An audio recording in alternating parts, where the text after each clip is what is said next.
September 16, 1992.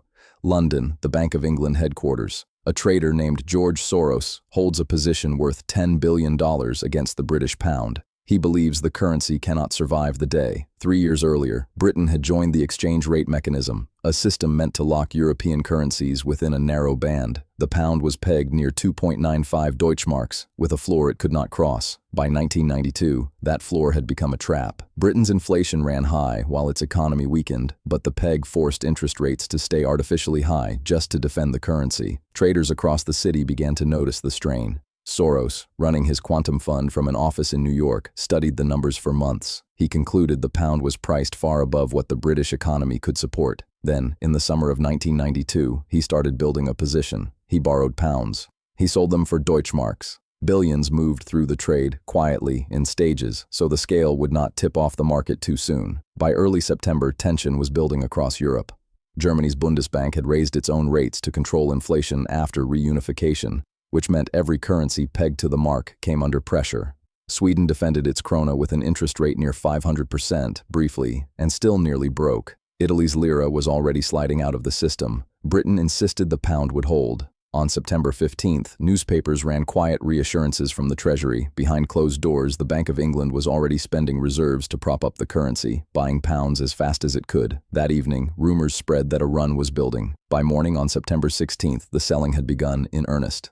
The Bank of England raised interest rates from 10% to 12% within hours, trying to make holding pounds more attractive. It did not work. Traders kept selling.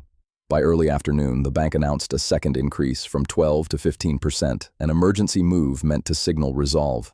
The market barely paused. Billions in reserves drained from the bank's vaults as it bought pound after pound that traders no longer wanted. Chancellor Norman Lamont stood outside the Treasury that evening, having spent nearly the entire day defending a currency that was already lost. At 7:30 p.m., the government announced Britain would leave the exchange rate mechanism. The 15% rate hike was reversed the very next day, as if it had never happened. Estimates later placed the cost to British taxpayers at over £3 billion, spent in a single day defending a peg that collapsed anyway.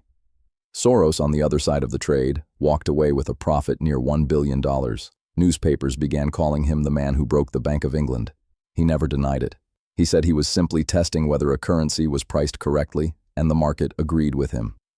In the years after, economists debated whether Soros had exposed a flaw already there, or had helped cause the very collapse he profited from. Britain's exit from the mechanism, humiliating as it seemed that day, is now viewed by many historians as the moment the country regained control of its own monetary policy. Interest rates fell. The economy that had been strangled by the peg began to recover within months. Soros donated large portions of his fortune to political and philanthropic causes in the decades that followed, becoming one of the most influential and most polarizing financiers alive. The Bank of England, for its part, never fully disclosed the exact final tally of what Black Wednesday cost. Some estimates run higher than official figures, folded into losses that were never itemized in public. What remains undisputed is the sequence of that single day, a currency defended at any cost, a chancellor standing in the September evening announcing defeat, and a fund manager watching the trade close from thousands of miles away. The pound floated free the next morning, its value set by the market instead of a fixed peg to Germany. Britain would not attempt to enter a fixed exchange system again. The billion-dollar profit still stands as one of the largest single-day gains in financial history.